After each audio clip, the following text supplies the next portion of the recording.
je rencontrais un gros flamand disputant avec un Normand du cidre et de la bière. Je leur dis, vous êtes des fous, prenez du vin, accordez-vous, c'est ainsi qu'il faut faire. Ils en ont pris, en ont goûté, tout aussi fort ils ont chanté, bon, bon, bon, que le vin est bon, par ma fouet j'en veux boire. Daillé, d'un ton bas et cassé, parlant du déluge passé, détestant sans fouet l'onde, dit que c'était un élément que le grand Dieu fit seulement pour les péchés du monde. Qu'il n'en fallait jamais goûter, mais qu'il fallait toujours chanter « Bon, bon, bon, que le vin est bon, par ma fouet, j'en veux boire !» Quand ce bon gouinfre de Luther voulut l'Allemagne infecter de sa folle créance, la plus forte raison qu'il eut, c'est que pas un pour son salut ne trahirait sa panse. Mais qu'on pourrait dire en tout temps parmi les frères protestants, bon, bon, bon, que le vin est bon, par ma fouet j'en veux boire. Vive le bonhomme Calvin, son nom qui se termine en vin, sa doctrine autorise.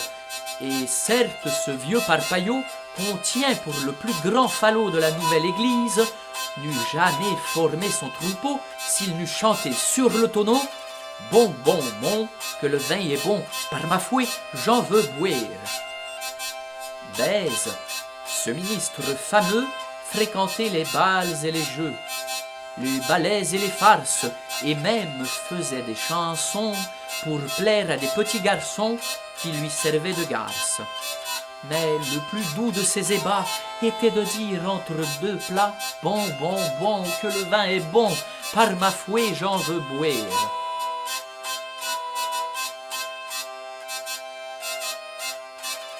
Un jour, le ministre faucheur, discourant des faits du Seigneur, prit en main un grand verre et prêcha d'un ton tout nouveau que le miracle le plus beau qu'on fit jamais sur terre, ce fut de changer l'eau en vin.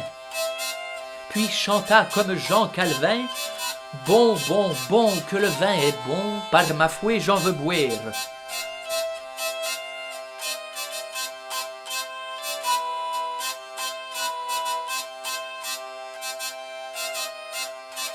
Les carmes dont la vanité de la plus haute antiquité tire leur origine, par cet endroit édifiant, font voir qu'Élie est effrayant.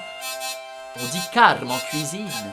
S'ils vivaient comme ils font ici, sans doute ils chantaient bien aussi. Bon, bon, bon, que le vin est bon, par ma fouet j'en veux boire.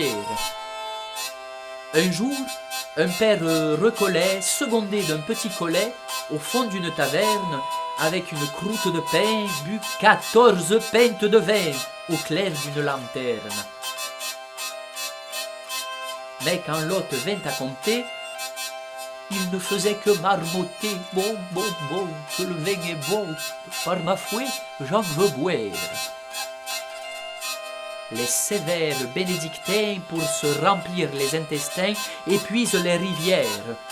Tanches, truites, carpes, brochets, à chaque repas qu'on y fait, sont les mets ordinaires.